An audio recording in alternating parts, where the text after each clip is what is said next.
Nossos filhos são espíritos.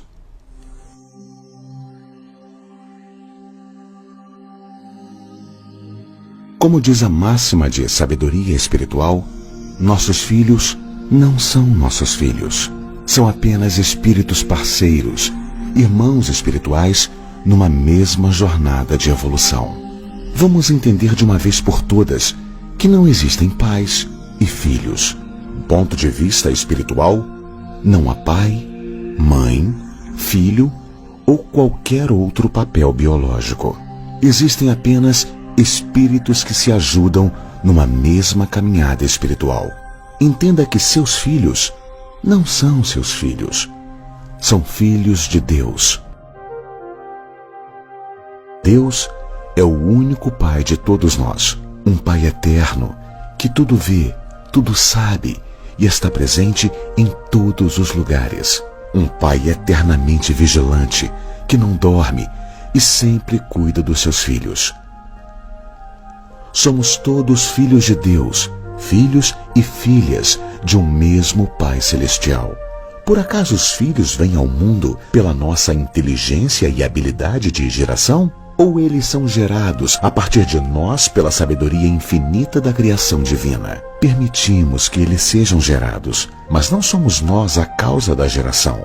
Também não somos nós que lhes doamos um influxo vital e menos ainda seu espírito eterno.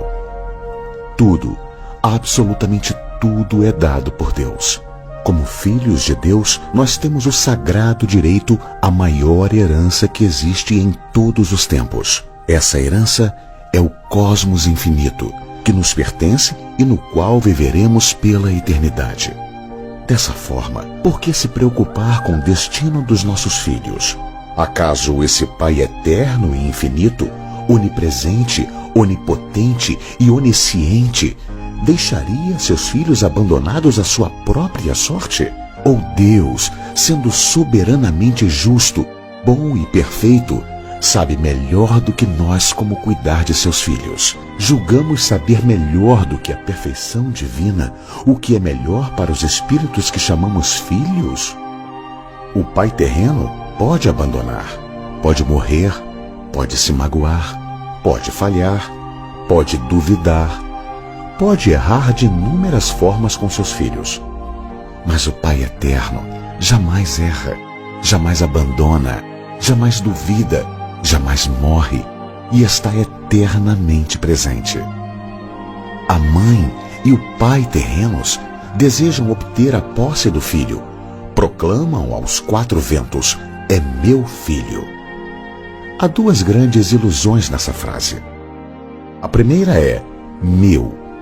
Ele não é seu, pois não há qualquer condição de posse em relação a ele, tampouco a nenhum espírito em todo o universo. A segunda grande ilusão é dizer filho.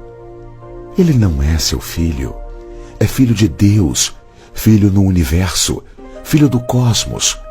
Não é seu fruto, é fruto do infinito, da essência e fonte de toda a existência universal. Os chamados filhos são espíritos livres e independentes. São almas que têm seu passado, sua história, suas experiências e seu próprio destino. Os pais que desejam ter a posse dos filhos e desejam controlar seu destino deverão prestar contas diante de Deus, o verdadeiro Pai.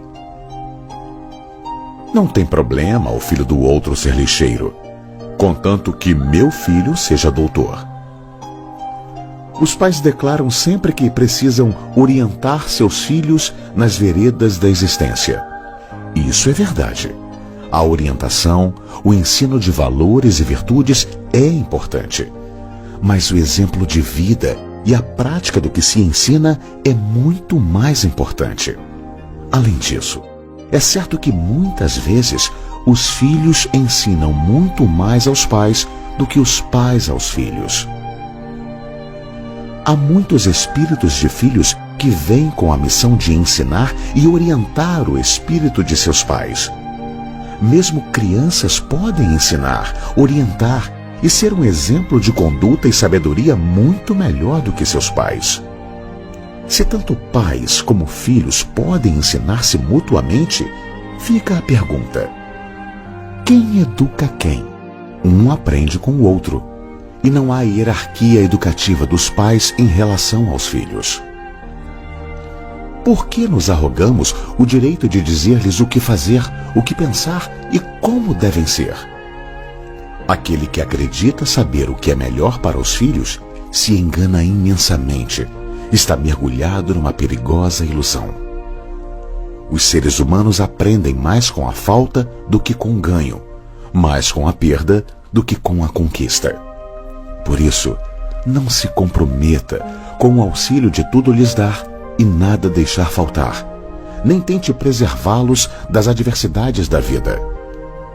Muitas vezes acreditamos estar colaborando e os estamos prejudicando. Deixe que eles façam sua jornada naturalmente, pois suas experiências são inexoráveis. O que eles precisam e merecem viver, eles vão viver, independente de nossa vontade e proteção. Não temos o direito de decidir por eles, de controlá-los e menos ainda de fazer deles nossa imagem e semelhança. Alguns afirmam que devemos guiá-los em sua evolução. Mas sabemos mesmo como ajudar um espírito a evoluir? Esse guiar pode ser, na verdade, um moldar o outro segundo o que acreditamos ser o certo. O que julgamos ser o certo para ele pode ser apenas uma projeção de nossas crenças. A maioria não sabe nem mesmo o que é melhor para si mesmo, não ajuda nem a si mesmo, não resolve nem sua própria vida. Muitos sequer praticam aquilo que deveriam ensinar aos filhos. Por isso, os filhos devem ser livres para ser, fazer e pensar o que desejarem. Eles devem semear e colher aquilo que plantaram, pois é assim que os espíritos ascendem e se purificam. E lembre-se, não há o que se preocupar, pois há um Pai perfeito cuidando deles. Na hora da prova, o Pai acompanha seus filhos. Deus permite que eles errem para que aprendam com as consequências dos seus atos. Como disse Jesus: se vós, pois que sois maus, sabeis dar boas coisas a vossos filhos, quanto mais vosso Pai Celeste dará boas coisas aos que lhe pedirem. Nossos filhos são espíritos. Eles trazem toda uma bagagem espiritual que estamos muito longe de compreender. Entenda isso e entregue esses espíritos nas mãos de Deus. O Pai Celestial não falha. Quem erra somos nós mesmos. Autor Hugo Lapa.